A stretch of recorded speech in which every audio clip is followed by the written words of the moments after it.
조터선 목사입니다. 오늘 여러분과 함께 은혜 받을 말씀은요, 성경상 해결해야 될 최대의 난제가 무엇인가, 제일 어려운 점이 뭔가, 이것만 해결이 되면은 술술 풀려나가게 됩니다. 여러분, 성경에서 해결해야 될 가장 큰 난제가 무엇이라고 여겨집니까? 그거는 홍해를 가르는 것, 혹은 여리고성을 무너뜨리는 것, 그것이 아닙니다. 창세기 3장에 보면 말이죠, 하나님이 그 사람을 쫓아내시고 그러죠. 그 사람이 누구죠? 하나님의 형상대로 지음받은 아담 하와, 하나님의 지으신 모든 만물을 다스리게 하자 한 그 사람입니다. 근데 왜 그 사람을 쫓아내셔야만 했나요? 의와 불법이 어찌 함께하며, 하나님은 의로우신데 그들은 불법이 된 거예요. 빛과 어두움이 어찌 함께하면, 하나님은 빛이신데 그들은 어두움이 된 거죠. 그래서 하나님 앞에서 추방을 당할 수밖에 없었습니다.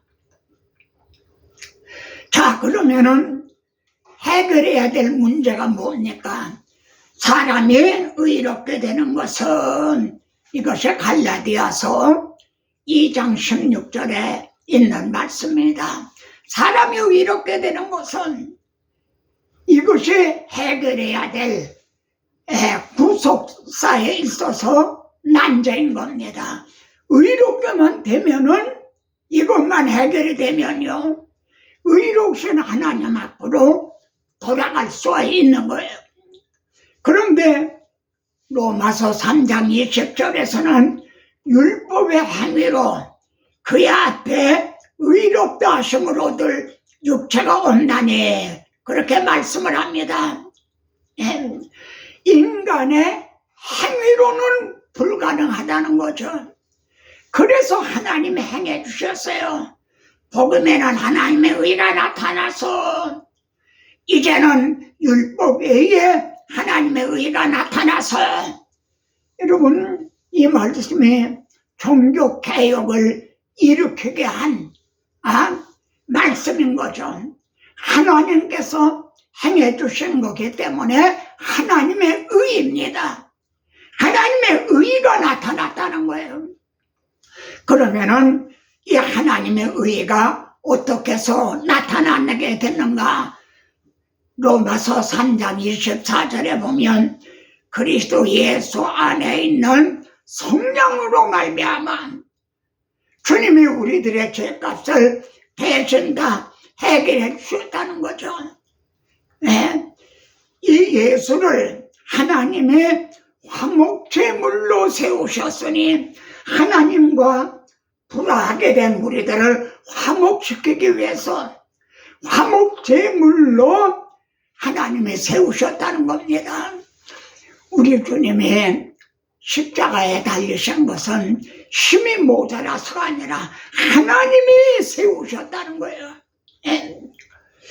부터는 이 로마서 3장 24절부터 26절, 여기를 신학의 진수라, 다시요, 신학의 진수, 여기가 신학의 진짜 핵심이다, 이런 뜻인 거죠. 하나님이 예수 그리스도를 화목제물로 세우셨다는 거예요. 왜 그렇게 세우셨나요? 곧 이때에 자기의 의로우심을 나타내서, 여기에 의로우심을 나타내셨다는 것은 하나님의 공의입니다. 하나님의 공의를 나타내셨다는 거예요. 하나님의 공의를 나타내면은 심판이 되는 거죠. 근데 누구에게 나타내셨는가? 자기 아들에게 나타내신 거예요. 자기를 대속 제물로 속량하게 하셨다는 거죠. 왜 이렇게 하셨는가? 자기도 의로우시며 자기도 이루시며 또 예수 믿는 자를 의롭다 하려 하심이라. 여러분, 우리는 하나님을 전지전능하신 하나님이라고 그렇게 말하죠. 근데 하나님이시라도요, 우리들을 의롭다고 하시기 위해서는 그냥 된 것이 아니라 자기 아들을 화목제물로 세우셔서 우리들의 죄를 속량하게 하신 거죠. 하나님의 그 공의를 자기 아들에게 나타내셔서 하나님도 의로우시고 예수 믿는 자를 의롭다 하려 하심이라. 여러분, 다시 말씀드리지만 우리는 하나님을 전지전능하신 하나님이시라 이렇게 고백을 합니다. 그 하나님이시라도 우리들을 의롭다고 여겨주시기 위해서는 이 방법 외에는 다른 방법이 없었다는 거죠. 그러니까 사람이 의롭게 되는 것은 이게 얼마나 해결해야 될 큰 난제인가 이거를 알 수가 있습니다. 그러면은 복음에는 하나님의 의가 나타나서 그러면 나타난 하나님의 의를 어떻게 받나요? 3장 22절에서는 그 예수 그리스도를 믿음으로 말미암아 스본전 목사님은 믿음을 손과 같다. 그래서 하나님이 우리를 이처럼 사랑하사 독생자를 주셨으니 하나님의 의가 나타났습니다. 그러면 손을 내밀어서 감사합니다 하고 받으면 된다는 거죠. 믿음으로 말미암아 우리가 의롭다함을 얻게 된 거예요. 차별이 없나니라 그래요. 차별이 없어요. 과거가 험악했느냐 아니면 좀 선하게 살았느냐 빈부귀천 아무런 차별이 없다는 거예요. 한 가지 차별만 있어요. 믿느냐 믿지 않느냐. 여러분, 그러면 왜 이 하나님의 의가 나타나야만 했나요? 3장 23절에서는요 모든 사람이 죄를 범하였음에 하나님의 영광에 이르지 못하더니 반대로 하나님 앞에서 추방을 당한 거죠. 그런데 하나님의 의가 나타났습니다. 이걸 믿음으로 받습니다. 차별이 없습니다. 이 의를 받아 읽기만 하면은 어떻게 돼요? 하나님의 영광에 이르게 된다는 거죠. 그래서 로마서 5장 1절 2절에서는요 의롭다함을 얻는 사람들은 첫째 하나님과 더불어 화목하게 된다는 거죠. 화평을 누리자 이렇게 말합니다. 화평을 누리자. 다시 말씀드립니다만 안다고만 말하지 말아라. 믿는다고만 말하지 말아라. 이걸 누리자. 여러분, 아는 것과 믿는 건 다른 겁니다. 믿는다고 하면서도 누리는 것, 이거는 또 다른 거죠. 아는 것보다 아는 것과 믿는 것이 다르듯이 믿는 것과 또 누리는 것, 이것이 또 다른 거죠. 그리고 의롭다함을 얻은 사람들은 하나님의 은혜 안에 들어감을 얻었으며 그럽니다. 들어감을 얻었다는 거예요. 추방당했던 아담 하와의 후예들이 말이죠. 이 의의 옷을 입고 우리 주님이 십자가상에서 다 이루었다 할 때 열어놓으신 휘장을 통과해서 은혜의 보좌 앞에 담대히 나아간다는 거죠. 여러분, 이 땅에서는 우리가 하나님 앞에 나아가는 것이 언제 이루어지는가요? 예배를 드릴 때 하나님 보좌 앞에 나아가는 겁니다. 그리고 여러분이 기도를 드릴 때 은혜의 보좌 앞에 나아가는 겁니다. 그런데 하나님의 영광에 나아가는 것이 온전히 성취되는 것은 우리가 하나님 앞에 갈 때죠. 주님이 우리를 영접하러 재림하실 때 그때 하나님의 영광에 참여하게 돼요. 그래서 그것은 아직 미래로 시대가 돼 있어요. 영광을 바라고 즐거워하느니라. 즉 소망 가운데 있다는 거죠. 여러분, 그러면은 하나님의 의가 나타났습니다 한 것이 임기응변으로요, 아니 마치 홍들깨 내밀듯 그렇게 된 것이 아니라는 거죠. 이는 율법과 선지자들에게 증거를 얻은 것이라 이렇게 말씀합니다. 무슨 뜻인가요? 율법은 모세오경, 선지서, 이거는 구약성경을 가리키는 거예요. 하나님께서 구약성경을 통해 미리 예표로, 그림자로 보여주셨다가 실체가 나타났다는 거죠. 그러니까 이거는 믿을 만한 증거로 하나님이 주셨다는 거죠. 예를 들면 아담 하와에게 말이죠. 내가 벌거벗었기 때문에 두려워 숨었나이다 그랬죠. 여러분, 하나님의 의가 나타났습니다. 믿음으로 받습니다. 차별이 없습니다. 그런데도 이걸 끝끝내 거절한다면 그 사람은 벌거벗고 있는 것과 같은 거예요. 주님 오시는 날 혹은 임종 때 하나님 앞에 설 수 없어요. 예? 아담 하와에게 하나님이 어떻게 해주셨나요? 가죽옷을 지어 입히시니라. 여러분, 가죽옷을 하나님이 지어서 입히셨다. 그래서 하나님의 의인 거예요. 가죽옷을 만들기 위해서는요, 짐승의 어린 양이 죽어야 되는 거죠. 죄는 아담 하와가 범했는데 아담 하와 대신에 그래 벌거벗은 걸 가리워주기 위해서 어린 양이 대신 죽었다는 그런 뜻인 거죠. 또요, 3장 마지막에서 그 사람을 쫓아내시고 3장은 이렇게 끝납니다. 네, 1절, 2절, 3절, 4절, 4장 4절에서는 아벨과 그의 제물을 받으시고 3장 마지막 절에서는 쫓아내시고, 근데 4장 4절 뒤에 가서는 받아주셨다. 여러분, 성경에 오늘도 말씀합니다. 이거는 아벨의 예비가 아니라 우리들의 얘기인 거예요. 하나님이 우리를 받아주시는 것이 어떻게 가능해졌는가? 시브리 11장 4절에서는요, 믿음으로 아벨은 뭘 믿었을까요? 원복음을 믿은 거죠. 아벨은 믿음으로 가인보다 더 나은 제물을 드림으로, 어린 양을 드림으로 의로운 자라 하는 증거를 얻었다.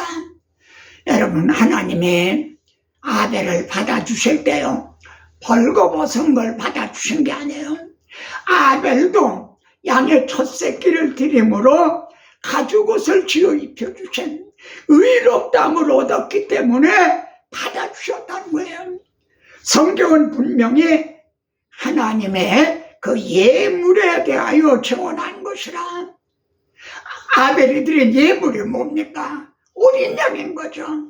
이 어린 양의 죽음을 통해서 아벨의 의롭다함을 얻고 아벨을 받아주시는 것이 가능해졌다.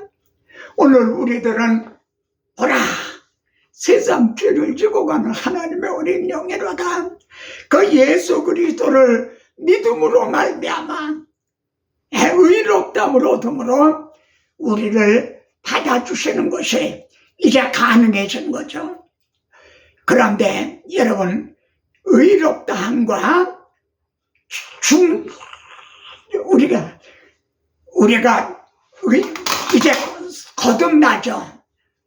예? 이제 중생 거듭남을 얻죠. 그리고 또 하나는 의롭다함을 얻게 되죠. 예수 그리스도를 믿는 자에게 주어지는 두 가지 축복, 성령으로 거듭나는 것, 그리고 의롭다함을 얻은 것, 이 두 가지는 동시에 주어지는 겁니다. 나는 거듭나긴 했는데 아직 의롭다함을 얻지 못했다. 반대로 나는 의롭다함을 얻었는데 아직 거듭나진 못했어. 이런 일은 없다는 거죠.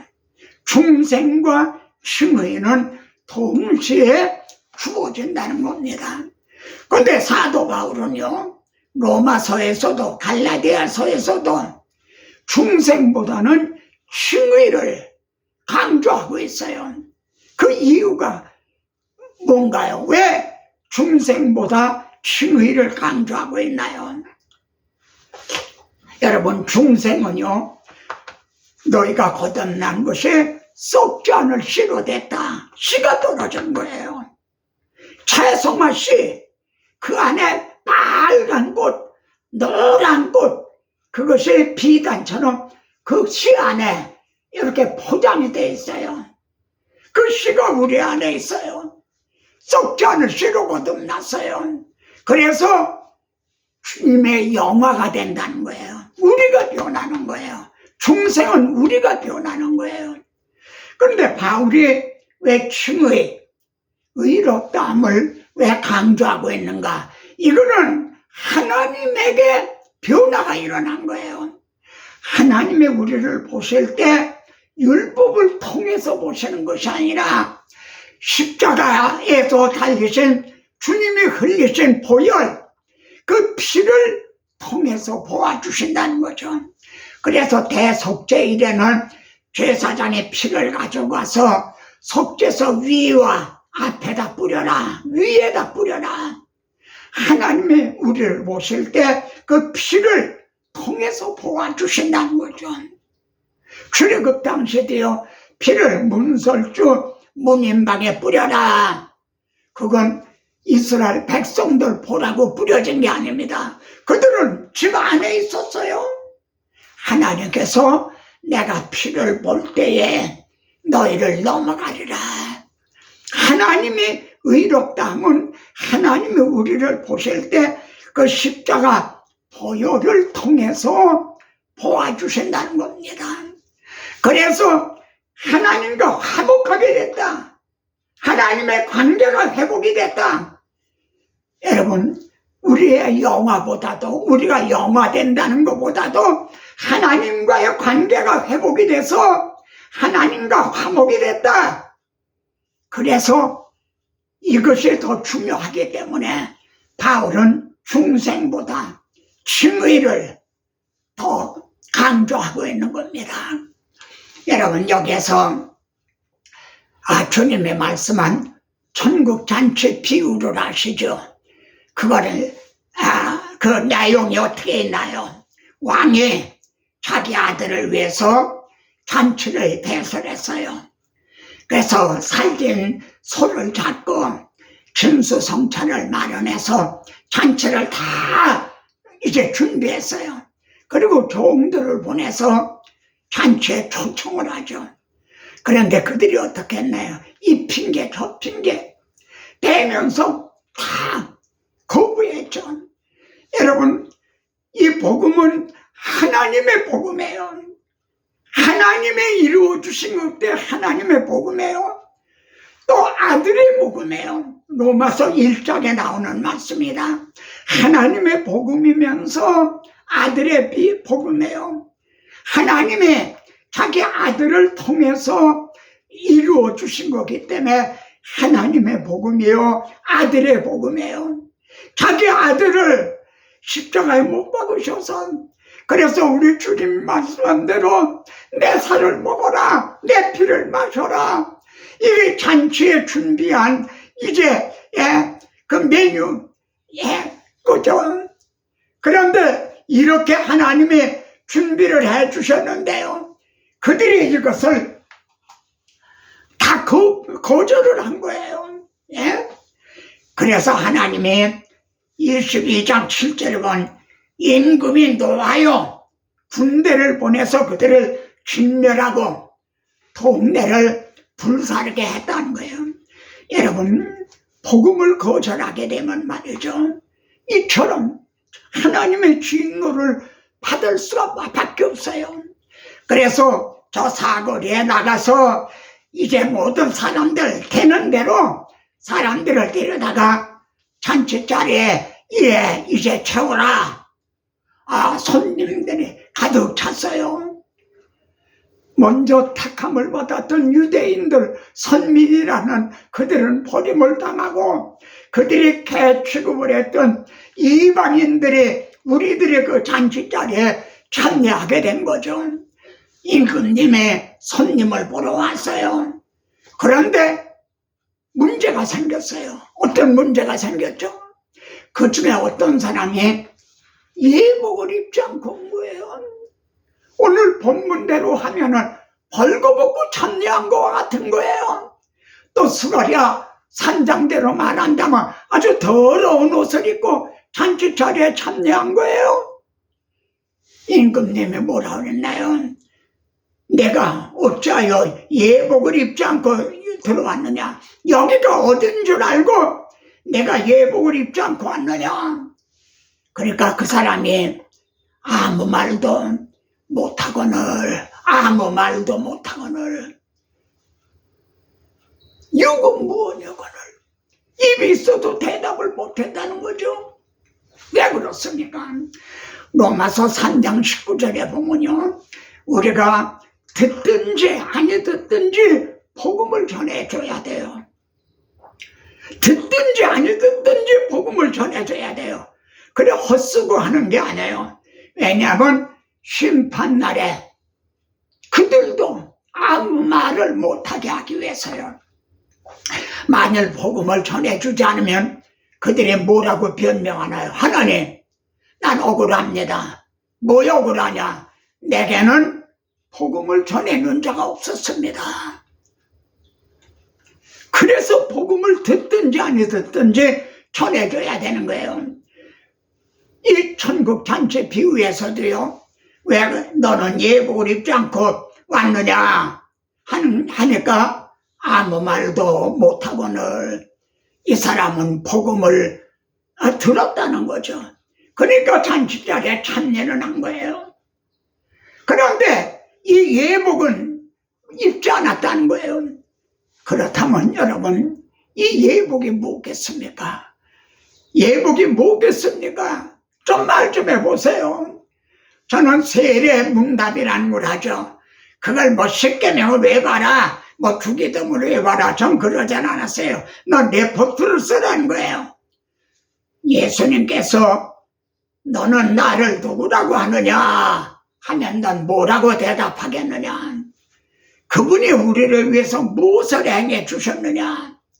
내가 하나님 앞에 갔을 때 내가 무슨 자격으로 무슨 공로로 여기 왔느냐 하고 물으신다면 뭐라고 대답하겠느냐? 천국잔치 비유가 그런 뜻입니다. 너는 여기가 어디라고 예복을 입지 않고 내가 왔단 말이냐? 우리가 대답할 말은 우리의 더러운 옷은 벗겨버리시고 내게 아름다운 옷을 입혀주셨나이다. 내가 벌거벗어 두려워 숨을 수밖에 없는데 하나님께서 가죽옷을 지어 입혀주셨나이다. 예수 그리스도의 구속으로 말미암아 나를 의롭다고 여겨주신 의의 옷을 입고 왔나이다. 이것이 우리들의 대답인 거죠.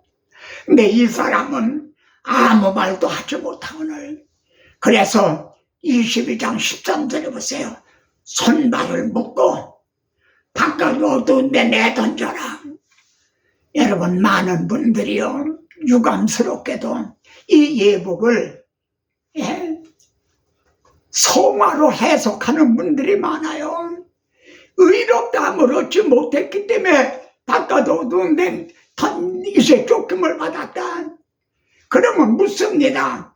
얼마만큼 의로워야 이제 성화의 삶을 살아야 쫓겨나지 않고 합격이 되나요? 형제는 형제의 그 행함으로 합격할 그런 자신이 있습니까? 여러분, 하나님은 잔치 비유의 마지막 결론은요, 청함을 받은 사람은 많되 택함을 입은 자는 적으니라. 이 점을 다른 곳에서는 구원을 얻는 자가 적으니까 많습니까? 내가 너에게 일하노니 좁은 문으로 들어가기를 힘쓰라. 들어가기를 구하여도 못 들어갈 자가 많으니라.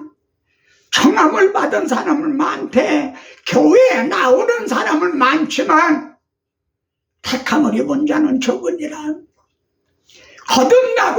거듭나고 의롭다함을 얻은 여기에 확고하게 서 있는 사람, 이런 사람은 많지 않다, 이런 뜻이 아닌가요? 오늘날도 그렇지 않은가요? 여러분, 잠언은 말이죠, 지난 시간에 어느 교회에서 말씀드린 대로 잠언은요, 의외로 누가 현숙한 여인을 찾아오겠느냐, 이런 말씀으로 마치고 있어요. 누가 장가 잘 들겠느냐, 그런 뜻이기도 하죠. 교훈적으로 보면요, 신랑은 신부를 잘 만나야 돼요. 반대로 신부는 또 신랑을 잘 만나야 돼요. 우리 예수님, 우리 주님은 신부를 잘 만나셔야죠. 또 우리는 신랑 되시는 주님을 만난 거죠.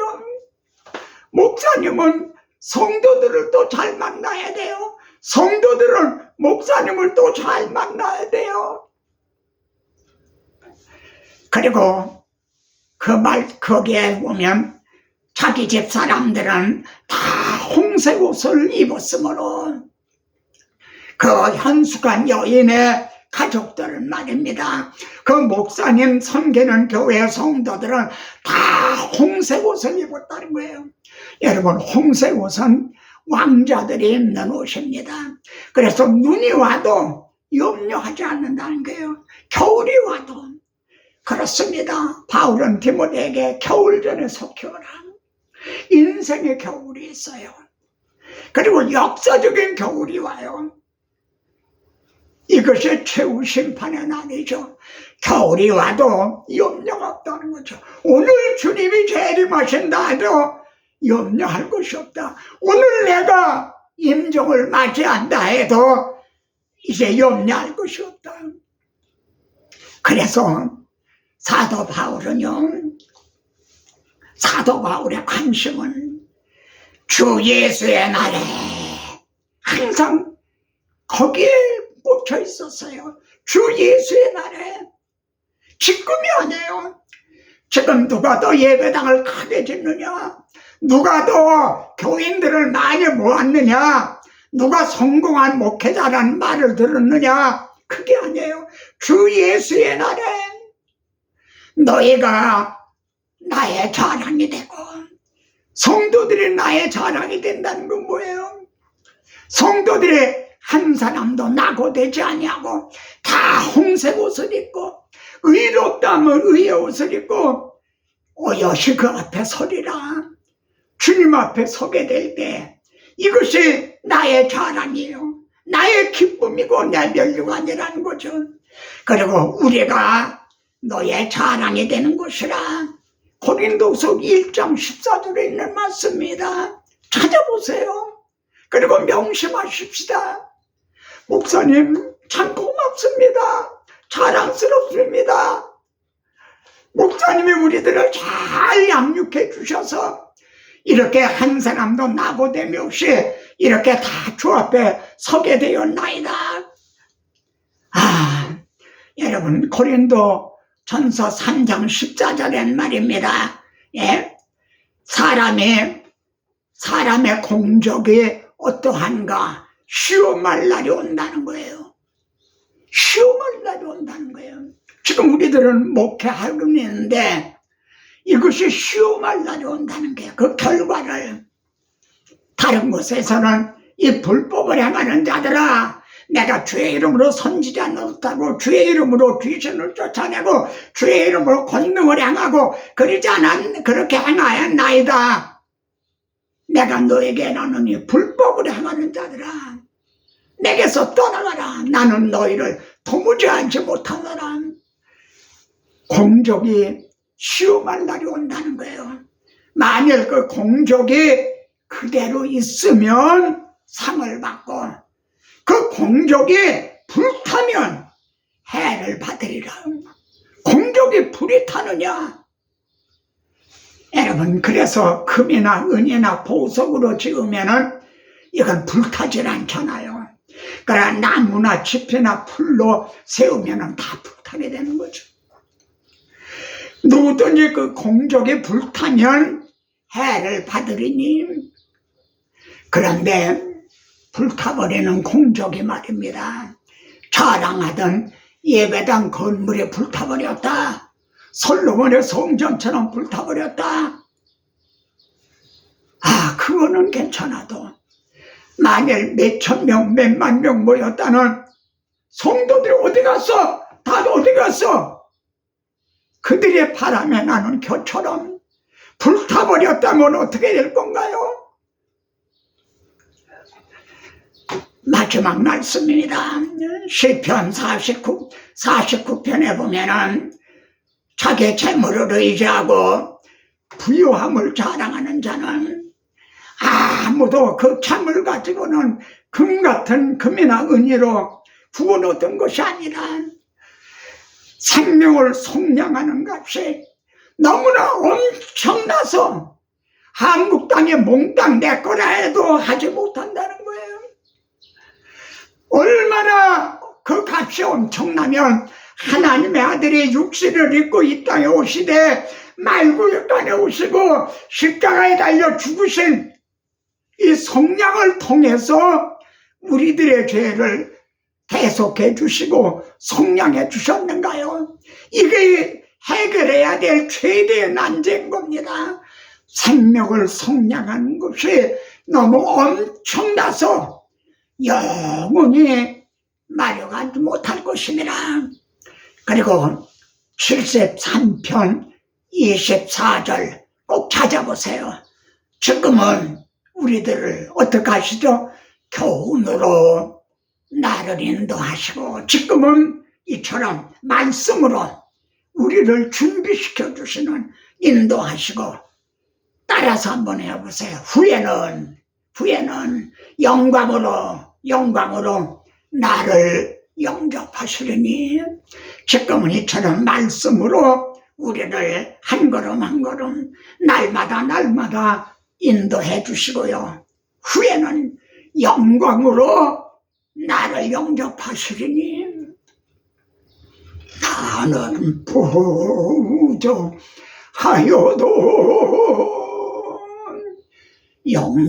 영접하실 터이니 하늘나라 예신 임금 우리 구주 예수라. 아버지 하나님, 허물과 죄로 죽었던 저희들에게 너희가 거듭난 것은 썩어질 씨로 된 것이 아니요 썩지 않을 씨로 된 것이라. 우리들에게 성령으로 거듭나게 하여 주심을 감사합니다. 또한 내가 벌거벗었기 때문에 숨었나이다 한 아담의 후손들, 원복음 원죄하에 있던 우리들에게 하나님이 가죽옷을 지어 입히시리라. 예수 그리스도의 성령으로 말미암아 의롭다함을 얻게 하여 주심을 감사합니다. 그래서 의로우신 하나님과 화목하게 하심을 감사합니다. 이 은혜 보좌 앞에 들어가게 하심을 감사합니다. 또한 험한 세상 살아가는 동안 영광을 바라고 즐거워하게 하심을 감사합니다.